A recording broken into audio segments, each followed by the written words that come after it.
A couple of years ago, I had an opportunity to work on an Emperor Titan for Warhammer 40k. This is not a model that Games Workshop makes, but it is one that many hobbyists have pursued.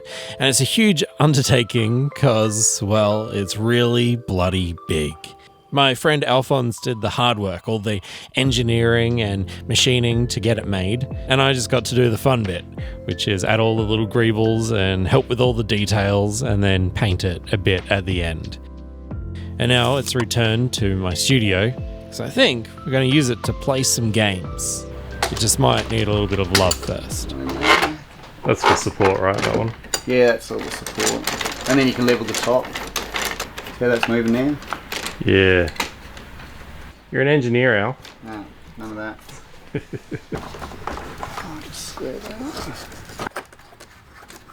It's so good how it just screws in like that. Yeah, and then that levels the table too, that way. Oh.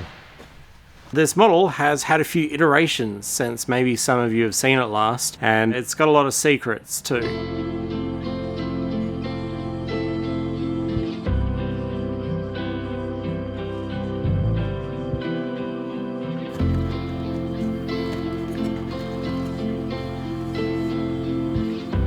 So this Emperor Titan was designed with every intention of it being totally playable. So it has little interiors, places for models to sit, and inside it's actually quite detailed. Oh yeah. How about that? Oh, now that's a grim sight. Behind the head is little hidey holes that you can put your models in. This whole section also comes out. How's this, right? This bunker comes out in case it gets destroyed. Little crater there. But also, this bunker, magnets. So it's totally accessible. I love magnets. So these legs actually have full interiors in them.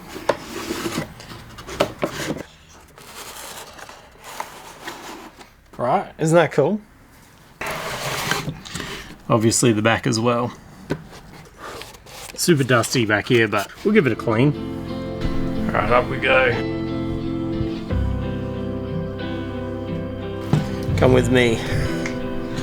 Okay, up here, I don't know if you can see very well. This is our top structure, and every single part of this is destroyable. You can take bits off of it as things get destroyed. It's meant to be a really big gun, but it actually won't fit under the roof. Oh, and check this out. So welcome. Right. Now, over here, these towers also collapse. These are just garden pots.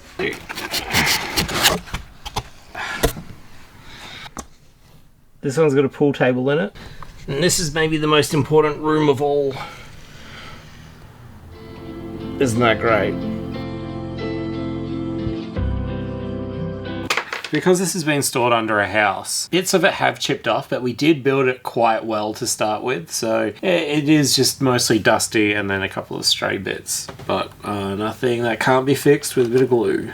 I'm using hot glue this time because I think it's going to give me a better bond on this like cheap toy plastic than super glue will.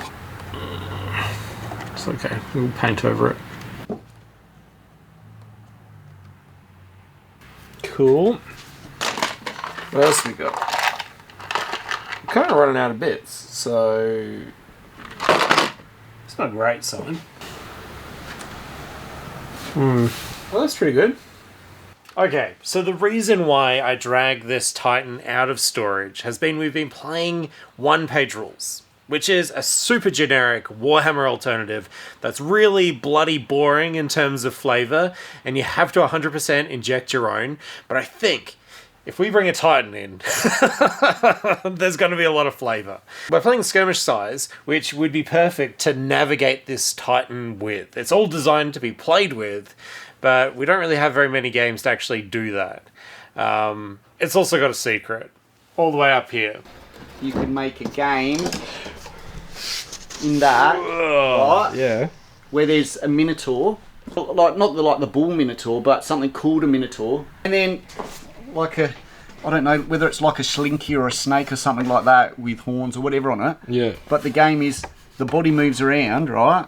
Because the body's so long, it blocks off paths. That's meant to be the sewer that going straight through that part there on... Oh. So this is where the toilets, toilets, everything are, right? Yeah, all right. I'll do it.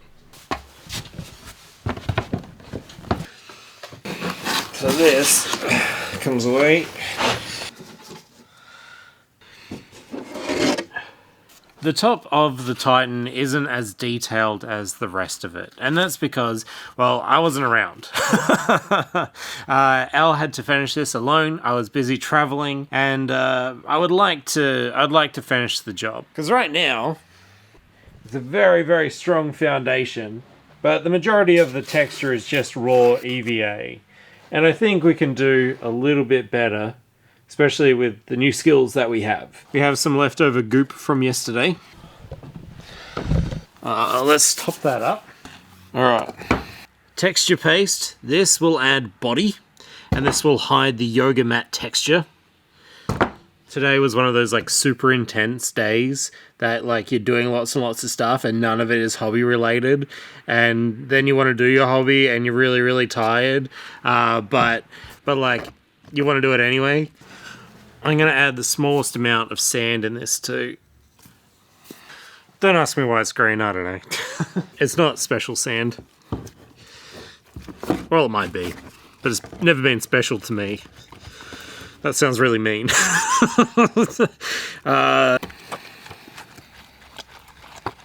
It honestly feels like a bit of a tragedy to spend so much time and energy and, I don't know, power to make something that we haven't played on yet, or had a chance to, or even given a solid go. And, you know, actually using the things you make isn't always super important. Sometimes the journey is the end. And I feel that way about a lot of stuff. This table, this Titan, feels like the perfect marriage of what we're trying to achieve now, which is playing more games that are silly and fun and narrative, and doing it with a rule set that makes sense. This sand is super, super fine. And it'll look really good near the rubble. This grey colour that I've been laying down, this is gonna like dry pretty dark, like pretty close to black. So it looks a bit funny right now, but by morning, it should be right. I'm also really excited to reapproach this project a little bit wiser now, because I've done so many tables and so many projects in between this one and now. I'm ready to elevate this a little bit more.